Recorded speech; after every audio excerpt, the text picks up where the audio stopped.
This is the Big O Show. This is the Big O Show. All right. See, this is what I love. I love the people that get caught in the moment, Cam. Now we got a guy, Brandon, Jimmy, top 3 Miami sports athlete of all time. I will say, wait a minute. Just so this guy knows, he's not even in the top 10. Yeah. Okay. He's not even in the top 10. Yeah. Okay. So you know Miami sports better than I do, like in the history of it, right? Has there ever been, and you're probably right about him not being a top 10 athlete, but has there ever been a performance, playoff or otherwise, like what Jimmy did last night? Wait. Game 3, Dallas finals. You're down by 13, third quarter. Game 3. He then took off, scored almost close to 40 points, and then scored almost 40 points every night. After that, Wade's performance. But was that singular game more impressive than Jimmy, given the support cast that Jimmy has? You lose that game, you're done. It's over. By the way, and obviously that's the final. By the way, so it's a little higher. That supporting cast for Wade was not that good. Okay, it was worse than what. Okay, way better than say. Yeah, way better. Yeah. But I mean, it wasn't like the Shaq that he had the year before. You know, that Shaq was super motivated. This Shaq was already gaining weight, and in fact, Zoe was the more important center in the Dallas series than Shaq. Right. Actually, Zoe made like all the key defensive plays in that series, which was just absolutely amazing. But I'm gonna go Wade number 1. Okay, and I'll like I said, I will defer to you because you know this history, and obviously that was more important because it was the NBA Finals that he won. But that game that I saw Jimmy Butler, like they were down 13, I believe, at one point midway through the fourth quarter last night, and they were having no one else. Like I think Bam was the second leading scorer with 15, and he played poorly, and so he would literally carried it on himself. I could have swore I almost turned off the game because I thought like there's no way with 6 minutes left that they're coming back, and then all of a sudden, Jimmy hits a shot. Jimmy gets to the line. They get a steal. Caleb Martin played good down the stretch. Gabe Vincent hit a 3 or 2, and they made the comeback. But I thought that Jimmy was amazing. And I'll tell you this because I'm a Sixers fan, right? My heart was both happy and sad at the same time because I knew we had Jimmy, and we didn't appreciate him. And too often Jimmy goes places that like him but don't appreciate him enough. Well, hold on a second. I think Joel Embiid appreciates him. Hey, me and Joel are on the same perspective. I would have dumped Ben Simmons in a second. We would have never seen Jimmy here if it was up to Embiid. Never. Yeah. Oh, absolutely. Embiid would have been dumped Ben Simmons, just like I would have. But they got obsessed. They had to choose between, hey, do we want the long-term answer or do we want the short-term answer? No. It was Tobias. No, doggy. No. It was Tobias Harris the problem was they wanted to add Al Horford, and they had to essentially choose between, and Ben Simmons wanted to be on the ball, and Jimmy obviously was on the ball. And you can't have two of those guys playing essentially point guard for your offense. And so Ben had issues with that. That's where it started. And then they tried to restructure their offense. And they said, hey, we're going to go get Al Horford, but we can't afford all of them. And so we're essentially choosing. If they got rid of Ben Simmons, they would have never got Al Horford, and they could have kept Tobias and Jimmy. But they essentially said we can get rid of Jimmy and keep both Ben and add Horford. And they thought the combination of those two were better than just Jimmy. Well, I think I understood it was either Jimmy or Tobias. So Tobias had to re-sign a contract, or you give Jimmy the contract, and they chose the younger one in Tobias. That's what I thought. Tobias, I guess, was on the core of the long-term extension, but the bigger issue was you could not, and the reason why they got rid of Jimmy, because they would have always taken Jimmy over Tobias. The issue to me was they could not. It was not the fit. Tobias was a better fit with Ben than Jimmy was with Ben. Yeah. And so you would have had to get rid of one of the two between Ben or Jimmy because of the fit. They felt like they had two guys who were on the ball dominant players who had to have the ball in their hands, and Jimmy and Ben. So you essentially had to choose a ball dominant player. But you're right. Tobias' contract ended up being the one they swapped it for. But Tobias was always going to be on the team. Well, for me, this is the second best performance in a Heat uniform. I got to go Wade 1 because it was a title. You were on the road in Dallas, game 3. You lose this, you're done. So I like that. And then Jimmy 2. I'm actually putting. Is he still with us? Is he? Oh, there he is. Okay. I'm putting the Jimmy performance number 2 ahead of the LeBron performance of game 6 on the road against the Celtics. And why am I doing that? Because LeBron is, like, bro, like he's like one of the most perfectly designed basketball players in the history of the game. Yeah. So athletically, he's at another level than Butler ever will be. Butler has had to manufacture himself into a star. He's had to work it. Yeah. Whereas guys like LeBron and Kareem and Gretzky and, these kind of sick ass athletes, bro, the Lord blessed you. You were just smart enough to fine tune it. But, your talent is just at another level. And for me, LeBron's performance against Boston was more about him graduating as a clutch player and those kind of things, because that's what was lacking in his resume until he got to Miami. And that was his watershed moment that from there on, he kind of like took off.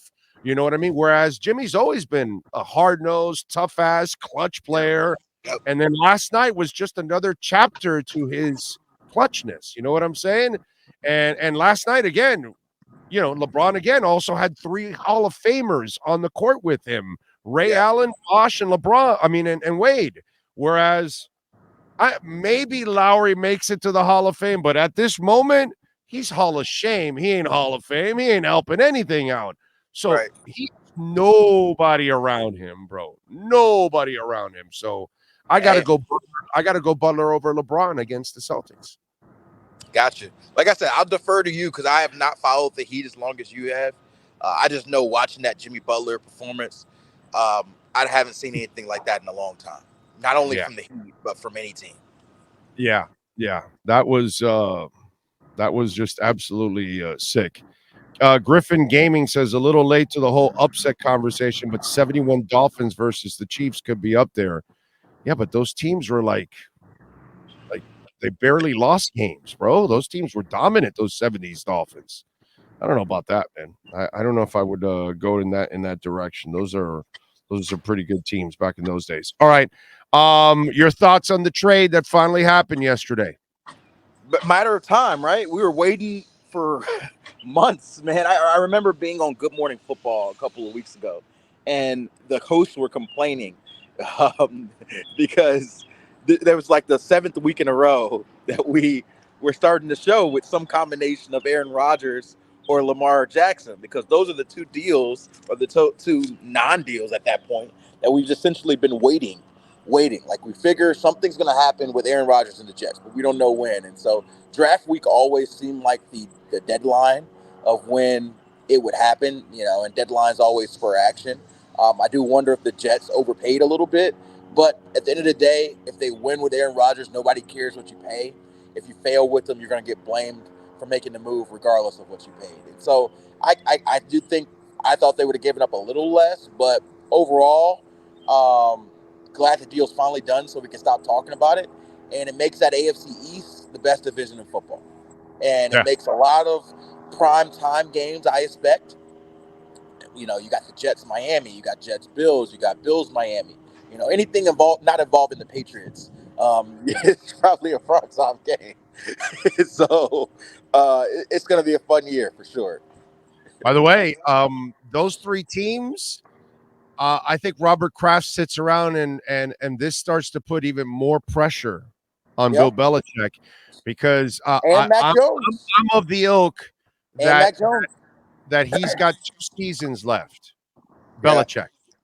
And if these next 2 seasons there are no playoffs, okay, I'm on record. He will be fired. They will part ways. There is no way the Kraft is going to keep him around and watch the rest of the division run off and leave the Patriots behind. And the bottom line is, if the next 2 years don't result in any playoffs or any kind of success, you now have to look at it and say, well, post Brady had success. Post Brady, Belichick has not. Right. So has it, is it time to move on? So I really think that the Jet move really puts all 3 teams way ahead of the Patriots right now. Absolutely. So I wonder how the next 2 seasons are going to develop, because I think he comes back on a serious hot seat in 24. Yeah, so to be honest, Bill Belichick should be, in my opinion, a guy who can leave like Pat Riley whenever he wants. But we all know the league is not built that way. This is a league that got, the Dolphins got rid of Shula, right, at some point, even though he had won. Jimmy Johnson with the Cowboys, same thing. He had won, and that happened in that capacity. We saw Philly get rid of Andy Reid. He had a bunch of success there. So there is a point, even though you've had so much long successes about what have you done for me now, I still won't believe that Belichick's going to miss the playoffs 3 straight years until I see it. But you are right. They are clearly, on paper, the worst team in this division. And it's wild because I was looking it up probably a month or 2 ago. The last time that they had finished last in the AFC East was 2000. And that was, I believe, Tom Brady's first year as a Patriot, also Bill Belichick's first year. And so it's been over 20 years since they've been last, and I don't really know who you pick under them. I mean, I guess if the Rodgers thing doesn't work out, the Jets could technically crater and it not work, but that defense is so good that I can't see them. I can't see them, even if Rodgers is like cooked, like he looked at parts of last year, I can't see them being the worst team in the division because of that defense. No. They probably, sorry, Dolphins fan, they probably on paper have the best defense in the division. It's just the way it is at this point. The Dolphins have a chance to surpass them, but right now Miami has the better secondary. But I'm telling you, Sauce Gardner and DJ Reed, that is a monster duo. Now Javon Holland, they don't have a safety like Javon Holland. There you go. So Checkmate. That's a difference maker there. That's why I said they've got the best secondary in the division. Yeah. So the front seven is what makes them a little bit more special, because they've got better linebackers. Yeah, they got the linebackers, and they got a couple. We can argue that Quinnen Williams is better than Christian Wilkins. Yeah, exactly.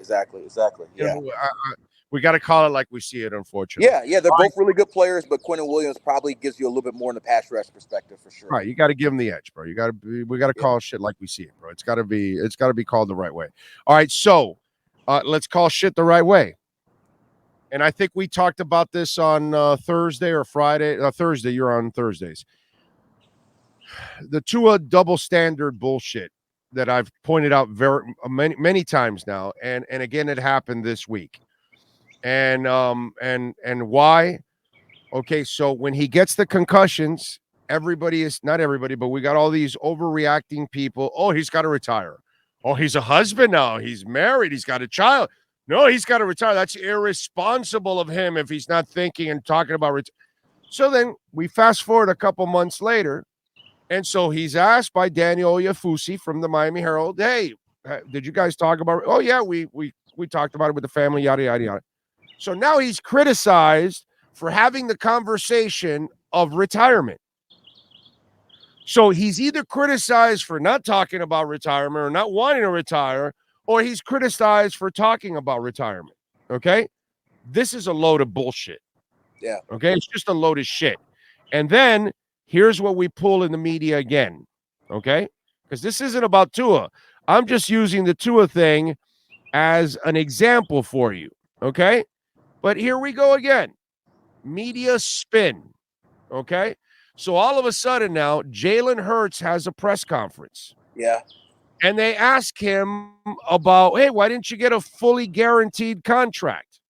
So his response to it is, money is nice.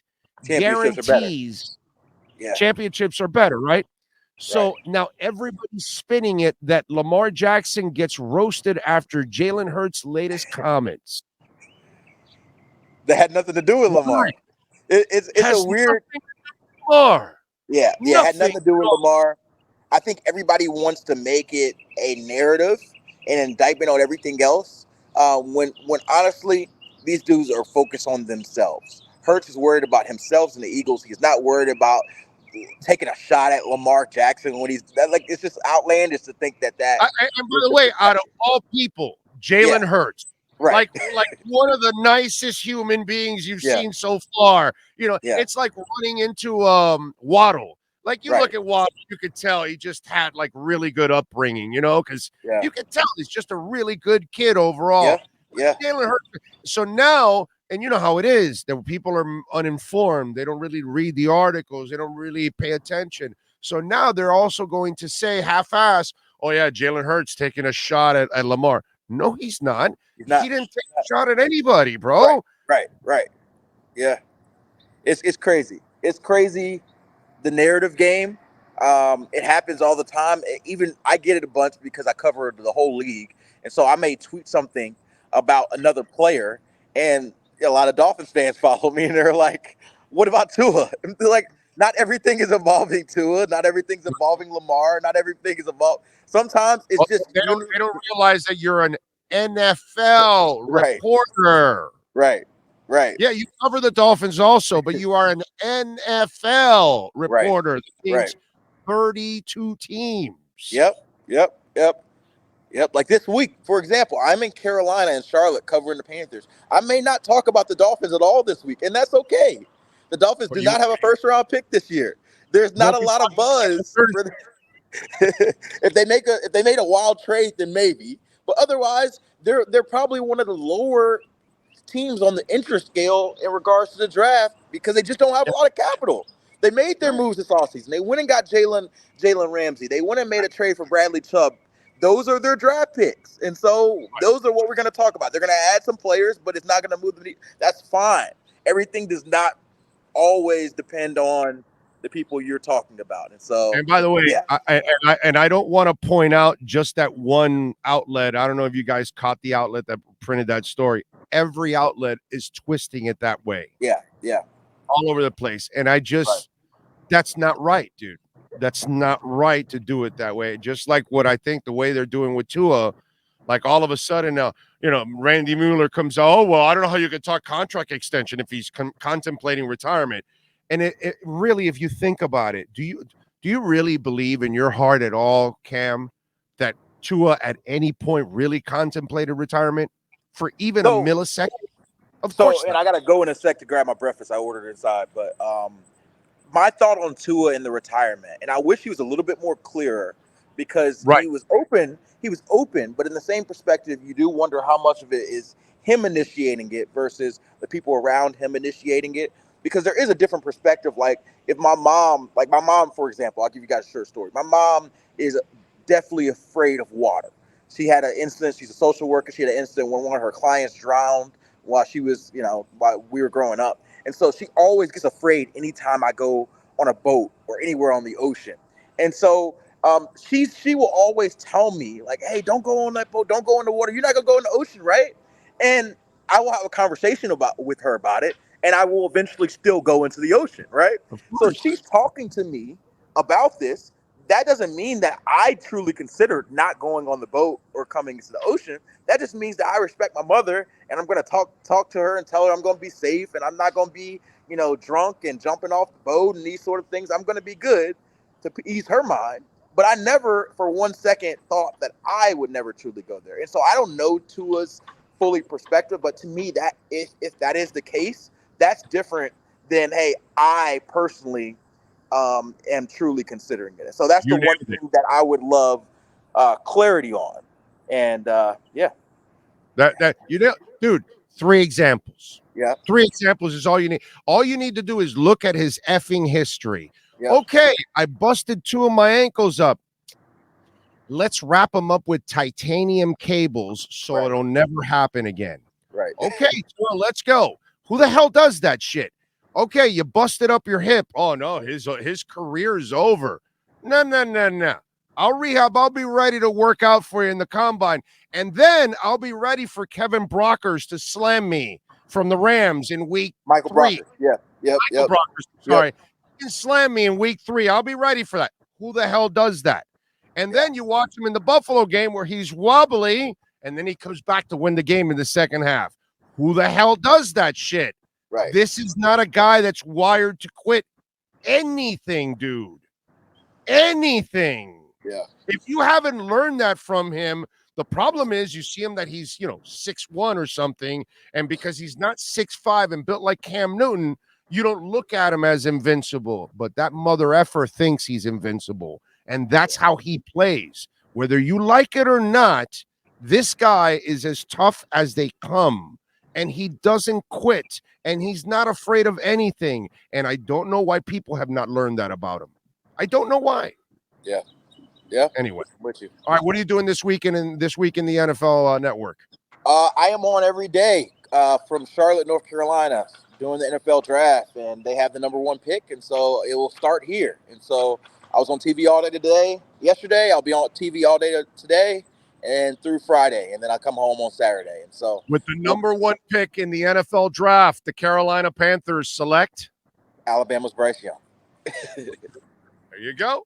Follow him on Twitter at Cameron Wolfe and catch him calling the number 1 pick in the NFL Network right there. Cam, thank you, my brother. Enjoy North Carolina. Beautiful North Carolina. Appreciate you. Got it. There you go. Cameron Wolfe, baby. That is your KSDT CPA, Miami Dolphins, and NFL report.